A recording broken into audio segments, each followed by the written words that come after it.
Hey everyone, Skull902 back here for another part of Super Mario World. This is part 11, and in part 11 here, I'm going to be taking you through most of the Valley of Bowser. Here's a nice example of how using the Switch Palaces can help you out in certain cases.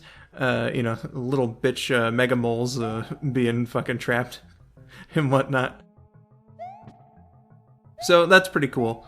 It's like a difficulty setting, like I said before. The amount of switches that you press. We saw that in the fortress last time, I believe, with a couple of thwimps who were basically like fucking cock-blocked from attacking me. It's nice and beneficial sometimes.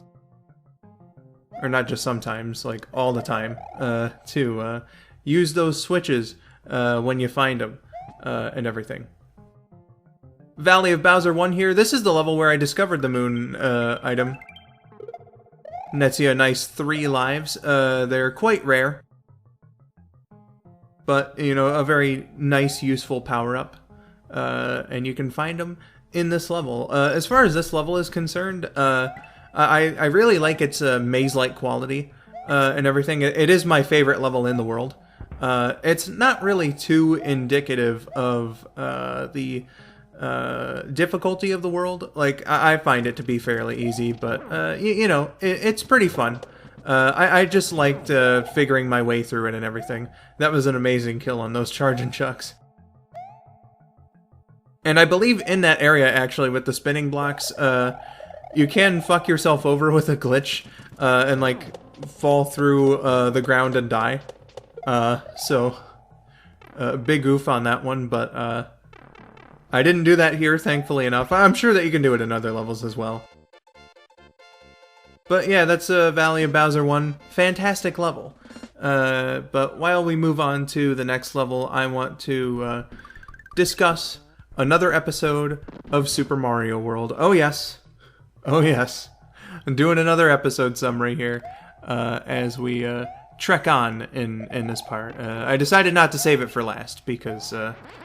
there's some other stuff that I want to get onto as well, but I wanted to talk about this first. So, which episode of Super Mario World am I going to be talking about here? Well, I figure, since this is the last episode that I'm going to be talking about before Christmas, that, it should be the world-famous, internet phenomenon, classic episode, Mama Luigi. I'm doing a Luigi playthrough, and like I said, it is the most famous episode of the show. So why not discuss it here in the playthrough, the final episode of Deke's Mario cartoon series. So a bit of an end of an era in that respect. Originally aired in December of 1991, just after the 29th anniversary of the episode's premiere. And I'm going to talk about it. It's probably my favorite cartoon segment in the entire Deke series. There's probably like live action segments from the Super Show that I like better, but as far as like the cartoons themselves are concerned, I think Mama Luigi is my favorite. So here comes the summary. But like the episode starts off with Luigi getting Yoshi ready for bed. But Yoshi's not that tired. He wants to hear a story. And Luigi, trying to get him ready for bed, responds with you know what they say in Brooklyn, get your ass in bed or I'll beat you. But he obliges to the request for a story. Specifically, Yoshi wants to hear about the time that he met Luigi and joined up with Mario to save the princess. So Luigi begins telling that story. And actually it explains what happened to Koopa after Mario 3. So it was explained in the cartoon that Koopa was banished from the Mushroom Kingdom. So that's how it starts. Koopa had just been banished from the Mushroom Kingdom, and he Mario and the princess decided to take a vacation in Dinosaur World. Whether or not Toad wanted to go isn't discussed. So Toad's fate, unfortunately, is the only loose string that wasn't tied. But, you know, we have that, and then they notice that Dome City is completely empty, which is rather unusual. So they're wondering what's going on, but then all of a sudden, the princess is taken. I believe it was the Koopa football players that took the princess. And then Mario gets distracted and by another enemy, and he's sort of like his attention is diverted away. He's split up from Luigi. And then Luigi himself is confronted by a fire sumo who makes a crack in the ground that Luigi falls in the hole, describing the experience as feeling like he had been falling for hours. I fucking love doing the Luigi voice. I'm sorry if this is annoying you. But fortunately for Luigi, he's looking at this river of lava below him, and he's pretty scared. But like I said, fortunately for Luigi, he finds himself a magic balloon, which is like my favorite line in the entirety of the Mario cartoon series. Such a random fucking one to love so much, but I do. I'm sorry. Which helps him along a bit. He stops falling at that point. But it's only temporary. But thankfully, Luigi lands on a skull raft. Yoshi, I'm afraid to say, probably wouldn't like me, because he comments, Yoshi, or he doesn't comment about himself, at least not yet. He says, skulls usually mean bad medicine. And then Luigi, my boy, he comes to my defense, by saying, well, these skulls were good medicine for me. I'm having too much fun describing this, but, Luigi, eventually, he sees the raft, coming near, a cliff, so there's gonna be, a waterfall of lava. He jumps off the raft, to try and save himself, and thankfully he lands on land. Lands on land. I'm far too easily amused. But, so he lands safely, finds some blocks, gets some coins out of them, but from a third block, a egg appears, and then it hatches. It hatches into a baby Yoshisaur, who we'll be seeing later. I tried avoiding the surprise, but anyone watching this probably already fucking knows how the game works. And I already spoiled the surprise of Blue Yoshi, so whatever, fuck it. Baby Yoshi comes out, and looks at Luigi and is like, Mama Luigi. And, Luigi's like, I'm not your mama, but, so, he's carrying this Yoshi along, little baby Yoshi's hungry. And everything, so he tries to find it some food, but then he's confronted by a couple of Tyrannosauruses. Luigi mistakenly believes that the Yoshi is possibly their baby, and then leaves the Yoshi behind with them.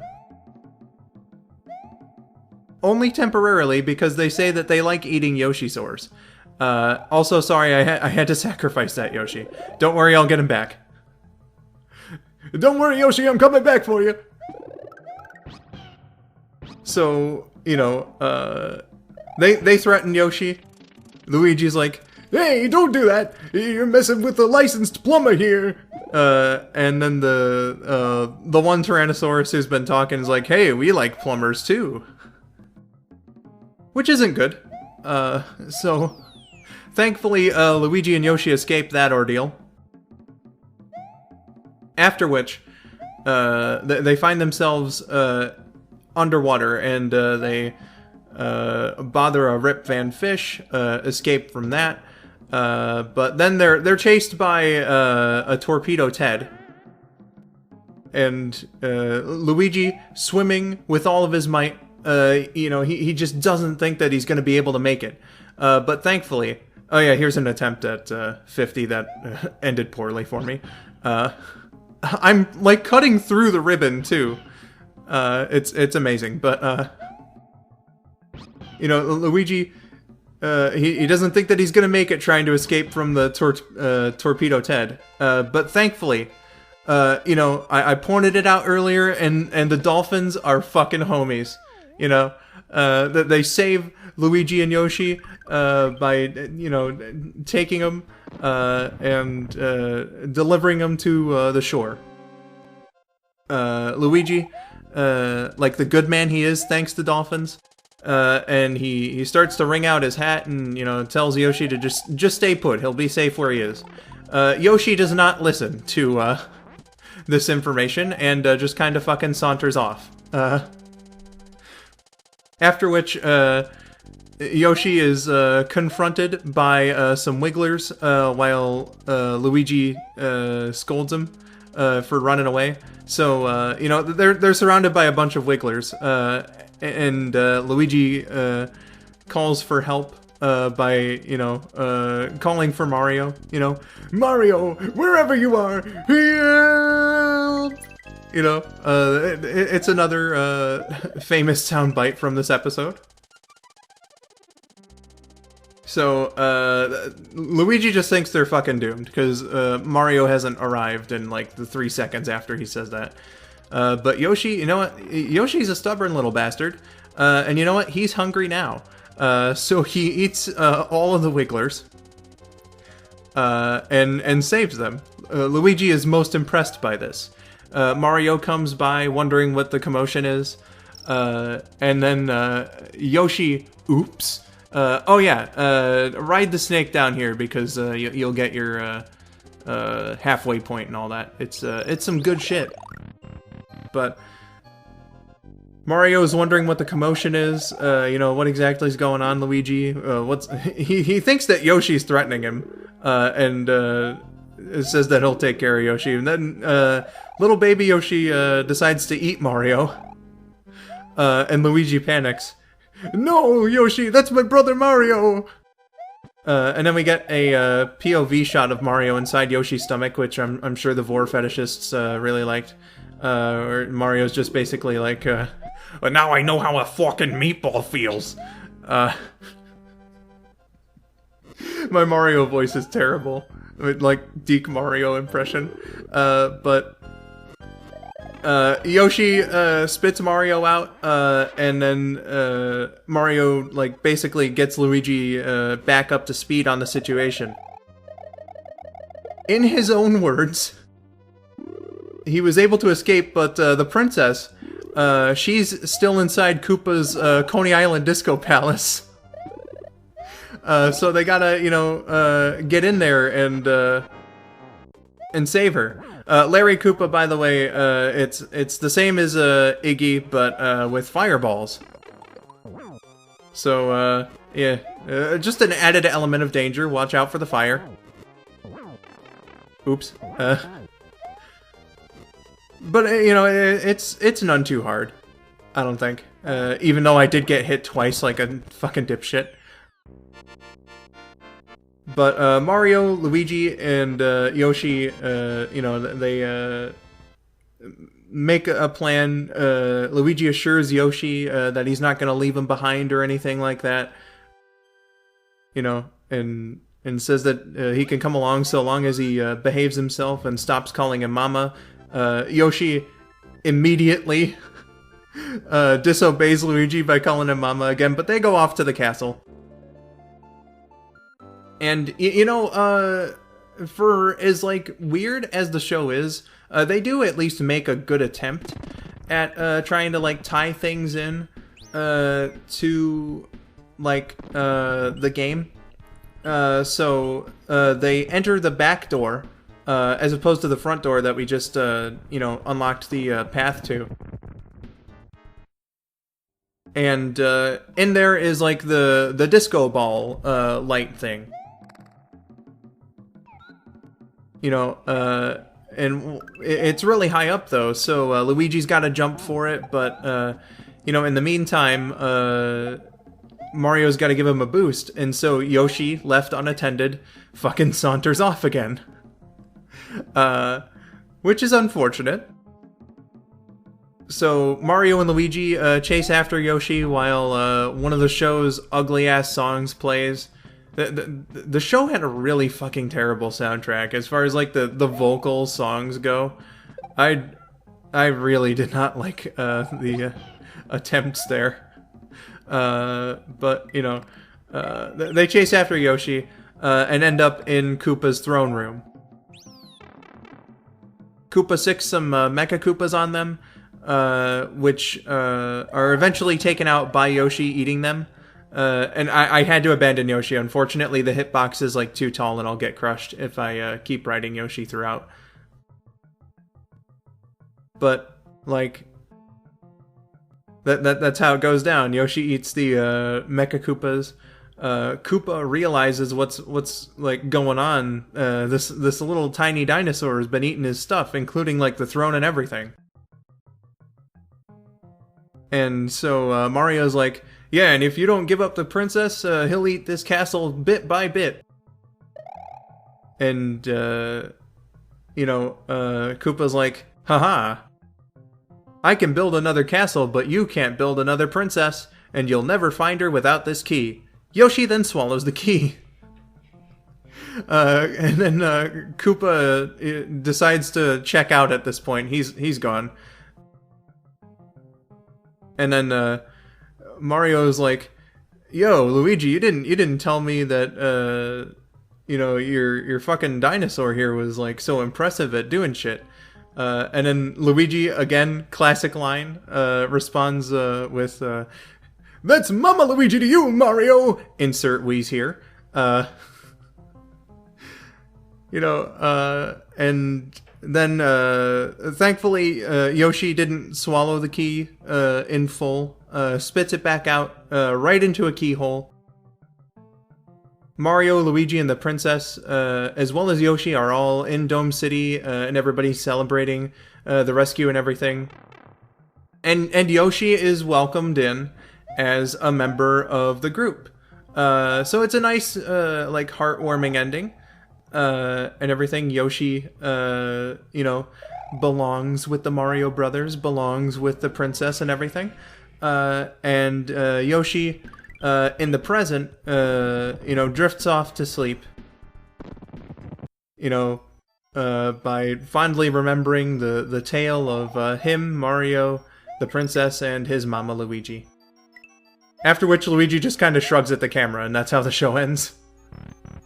But, you know, it's a really heartwarming episode, though, I think. You know, Luigi being the one to take care of Yoshi and everything, like, you know, he starts off kind of resistant, you know, not knowing what to do with this random baby dinosaur that he found. But, you know, I just think that it's one of the better episodes of the show in general, which is why it's my favorite. You know, it's just fun, you know, Luigi connecting with this dinosaur and Mario eventually connecting with Yoshi as well and all that. Fun stuff indeed. Quite like it a lot. But now this is one of the weirder secret keys and everything, because you gotta blindly set the coins, and then you only have a temporary shot with the P-switch there. So you gotta hope and fucking pray to God that you got a good path with the coins beforehand and whatnot. So, you know, that was the last of the secret exits that I had on my profile that I got with my original, like, I finally beat the game playthrough. And, you know, it's a tricky one. It took me many attempts, if I'm not mistaken, to actually get that key. Because, again, you gotta just do it completely blind. But that will lead you up to castle number 7 if you decide to go about it the secret way. Now, here's another key as well. You need Yoshi for this one. So I was very thankful lucky, I should say, by not getting Yoshi in the lava just earlier. But, you know, this one isn't too terribly hard. There's like 1 or 2 tricky jumps. You know, it's basically just like, don't panic and keep Yoshi, but you need him to swallow the key through there, and then you can walk into the hole. And that will unlock the Star Road, huh? Maybe later. Maybe later. But for now, we're going to be going off to what I think is the hardest level in the game. No exception. The Valley Fortress. I played this one for the first time during like the playthrough where I first beat the game. I'm just going to refer to it as my original playthrough just for the sake of ease. And this one has these like fucking spike pillars. You know, it has a fucking fetish for these spike pillars is what I'm trying to say. It is littered with them throughout the level, and there are some extremely fucking tight jumps that you got to make it through for. You'll notice that I don't have a cape, and that's because I believe anyway that the cape actually adds a bit of floatiness to your jump. So you're like, say if I just make a standard jump between 2 platforms, it'll take me ever so slightly longer to do it with the cape than it will if I, you know, am just small Luigi or like fire Luigi or whatever. So this is one of the levels actually where it's not a good idea, at least in my opinion, to have the cape. Because it makes the timing even more tight. If not just fucking impossible, if I'm going to be completely honest. So that's something to like keep in mind. It's this room specifically. It's already fucking hard to do these jumps with all the shit that you got to contend with, but I think it's even harder with the cape. Like, look at that. I nearly got skewered. So, you know, it's just oof. Very, very fucking oof. I'll say that. But once you make it to Reznor, he's not that hard at all. You should be able to do it. In fact... Oh, I thought I got him with the jump there. Oops. But, you know, again, Reznor's not, like, too bad to deal with, so... There we are. Like, I made it through my first try, though, in the recording. I remember that much. So I was pretty happy with that. But, yeah. Didn't really have enough time to get into my second topic of discussion here, but we're not going to quite beat the Valley of Bowser quite yet. There's actually something that I think I've been forgetting about. Star Road, eh? Maybe later. Maybe later. Star Road, eh? Maybe later. Star Road, huh? Maybe later. Star Road again. Maybe later. Maybe later. Star Road, huh? Maybe later. Maybe later. Oh yeah. It's time to finally make good on those maybe laters, because in the next part of Super Mario World we'll be taking on the Star Road and discovering the different types of Yoshi along the way. Hope to see you there. I have been Skull902. Thank you for watching and have yourselves a wonderful day.